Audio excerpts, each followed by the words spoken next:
Hello, xin chào các bạn đã quay trở lại với review 5 phút. Ở cuối tập 47, sau khi luyện chế ra rất nhiều đan dược, Tiêu Viêm đã liền nói Tiêu Lệ mở ra một cuộc đấu giá hội với quy mô lớn.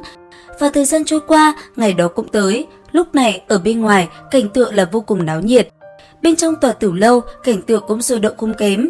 Cuối cùng, sau khi mọi người đã tới đông đủ, buổi lễ khai mạc đấu giá hội cũng bắt đầu. Nương theo đó, Tiêu Lệ cũng liền xuất hiện ở chính giữa. Thế nhưng ngay khi Tiêu Lệ định bắt đầu cuộc đấu giá thì Kim Ngân nhị lão lại đột nhiên xuất hiện, sau đó lớn tiếng nói: "Tiểu tử, ngươi nói thủ lĩnh chân chính hiện thân đi, nếu như ngươi thật sự là thủ lĩnh Tiêu môn, vậy thì hôm nay đấu giá hội này cũng không cần cử hành nữa." Nương theo lời nói của Kim Ngân nhị lão chấm dứt, không khí ở bên trong lúc này theo đó cũng dần trở nên ngột ngạt. Lúc này, Tiêu Lệ đứng hình, đang định giải thích thì Tiêu Viêm đã liền bước ra trước toàn đấu giá hội, đồng thời ánh mắt hướng về phía Kim Ngân nhị lão nói: "Hai vị, nếu Hàn Phong bỏ mạng trong tay ta, như vậy ta tới thu chiến lợi phẩm tại địa phương này có gì là không thể."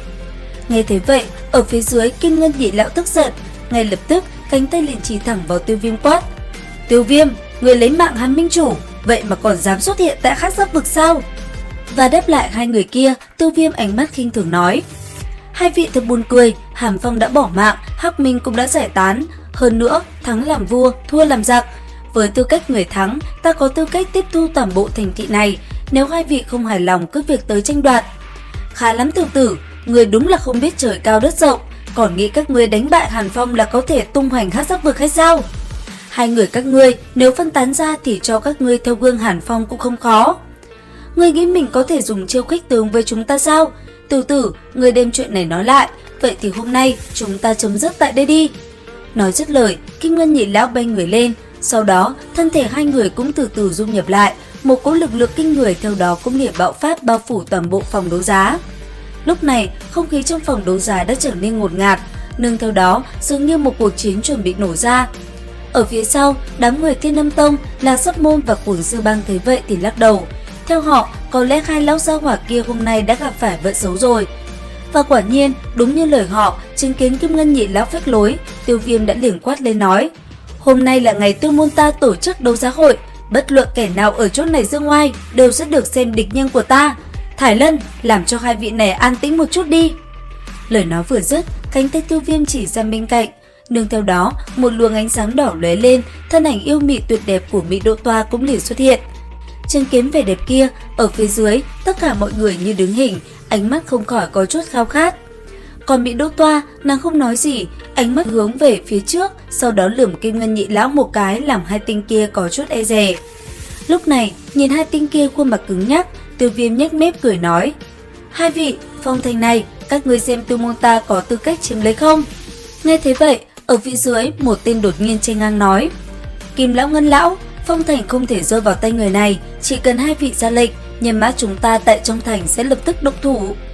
Nghe thấy vậy, Kim Ngân nhị lão tức giận quay đầu liền quát: "Hỗn xược, Hàn Phong bỏ mạng trong tay môn chủ Tiêu môn thì hắn tự nhiên có quyền lợi tiếp quản thành thị này, chưa đến lượt ngươi giao ai." Lời nói vừa dứt, Kim Ngân nhị lão liền tung một chưởng đánh bay tinh kia ra xa, khiến mọi người ở nơi này đều không khỏi kinh ngạc.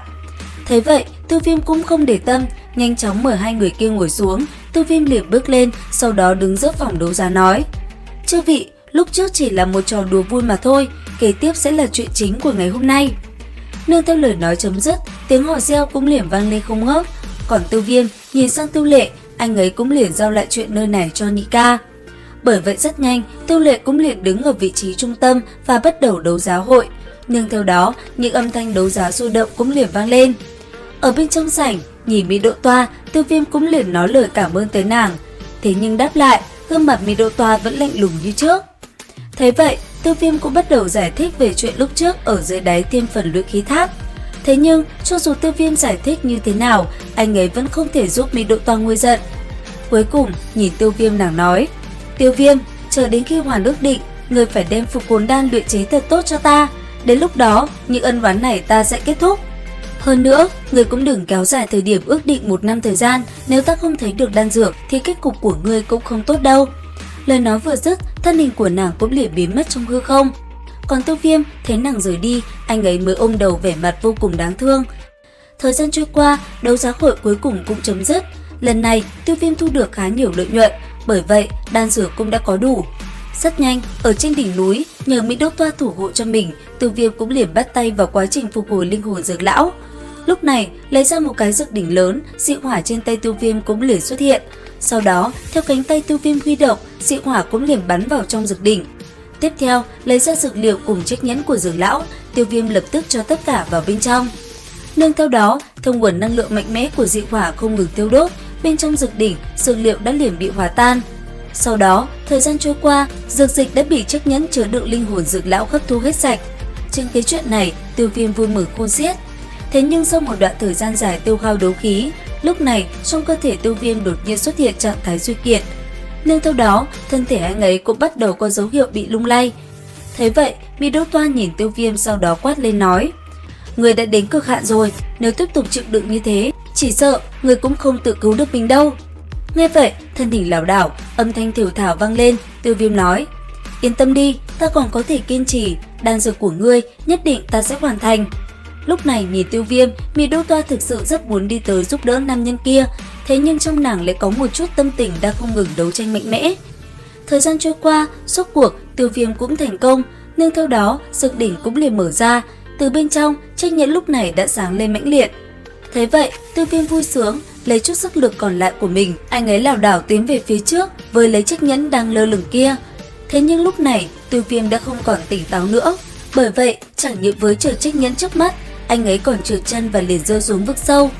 Ở phía trên, chứng kiến Tiêu Viêm rơi xuống, Mỹ Đỗ Toa trong nội tâm nàng đột nhiên xuất hiện một cảm giác khó tả.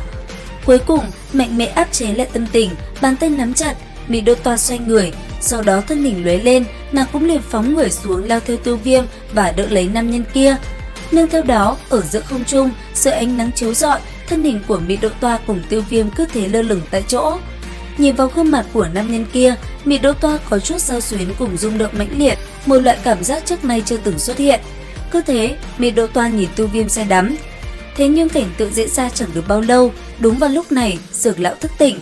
Những tưởng nữ nhân kia lấy mạng đệ tử của mình, ông đã liền ra tay đẩy lui Mỹ Đỗ Toa lại, bởi vậy cảnh tượng tình cảm cũng liền chấm dứt. Còn Mỹ Đỗ Toa thấy đạo công kích đột nhiên lao tới người mình, nàng quát lớn nói: "Là ai? Lan ra đây!" "Mỹ Đỗ Toa, người muốn lấy tính mạng của đệ tử lão phu, cũng nên hỏi trước xem lão phu đồng ý hay không chứ. Không nghĩ tới người có thể dung hợp thành công linh hồn với Thôn Thiên Mãng, xem ra thời gian ta ngủ say hẳn là rất dài. Ngươi cũng không kém, ngủ say 2 năm, dĩ nhiên thực lực đã tăng lên tới mức này." Cứ thế, hai người đấu võng mồm một hồi. Cuối cùng, đỡ lấy thân hình Tiêu Viêm, dược lão cũng liền đưa nam nhân kia tới một hang động và cho anh ấy nuốt vào đan dược để nhanh chóng hồi phục. Đến đây thì hết tập 48 đấu phá thương khung. Xin chào và hẹn gặp lại!